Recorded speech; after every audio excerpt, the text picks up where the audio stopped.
먼저 아르기누사이 전쟁 해전에 대한 배경을 한번 먼저 살펴보겠습니다. 아르기누사이 해전의 그 역사적 의미는 펠로폰네소 전쟁 중에서 아테네가 이겼던 마지막 전쟁입니다. 마지막 전쟁이고, 이 전쟁을 통해서 그 전까지 쭉 그 스파르타에 밀렸는데, 이것 때문에 아테네가 숨을 쉴 수 있었던 겁니다. 이 아르기누사이 해전이 끝나고 난 다음에 잘 했었더라면 스파르타에서 이제 휴전협정을 제안을 하거든요. 제안을 했는데 아테네 민회에서, 직접 민주주의니까 민회에서 이 스파르타의 제안을 완전히 거부하면서 최종적으로 아이고스포타마의 해전이 벌어지는 상황이 되고, 그 싸움에서 지면서 이제 도시국가가 멸망하게 되는 거죠. 네. 문제가 되는 건 이유가 뭐냐면, 이렇게 그 전쟁에서 이겼는데 실제로 전쟁이 끝나고 난 다음에 아테네는 멸망합니다. 그 이유가 뭐냐면, 그 당시에 참전했던 장군들을 상대로 아테네 민회에서 재판을 겁니다. 왜? 그 당시 해전에서, 아르기누사이 해전에서 바다에 가라앉아 있던 천여 명의 우리 해군들, 아테네 해군들의 무리에 떠 있는데 왜 구조해오지 않았느냐? 이긴 거는 둘째 문제고, 왜 부상병들이나 바다에 떠 있는 시신과 살아있는 해군들을 왜 구해오지 않았느냐? 그 대목을 지적하면서 재판을 겁니다.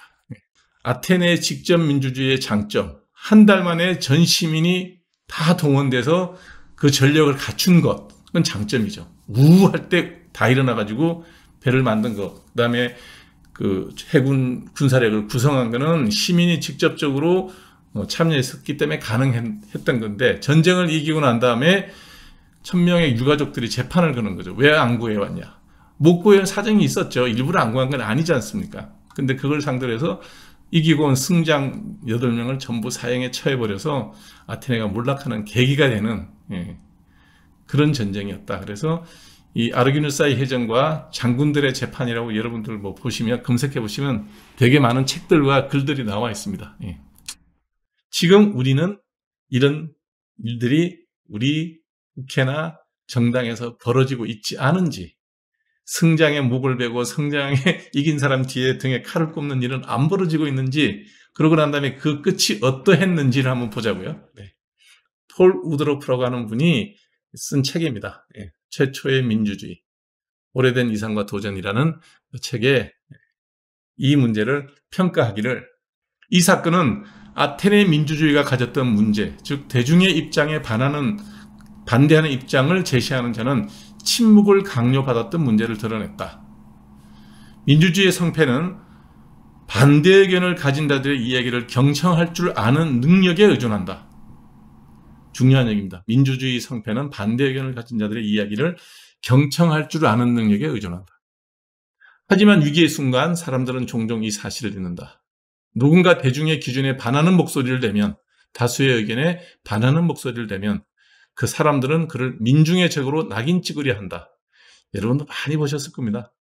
그러나 이는 전혀 민주적인 행동이 아니다. 오히려 다수가 모여 공포와 두려움을 조장하면서 참주, 독재자들의 역할을 하는 것과 마찬가지다. 후에 18세기, 19세기에 그 토크빌이 이 걱정을 많이 합니다. 민주주의에 의한 연성 독재, 소프트 독재를 굉장히 많이 걱정하는데, 그 당시 이미 직접 민주주의에 있었던 일입니다.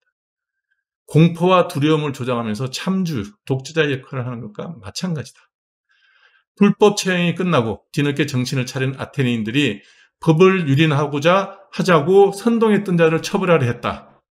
그러나 스파르타의 전쟁에서 완전히 패하고 나자 이 계획조차 철회되어 버린다. 이러면서 아테네는 몰락합니다.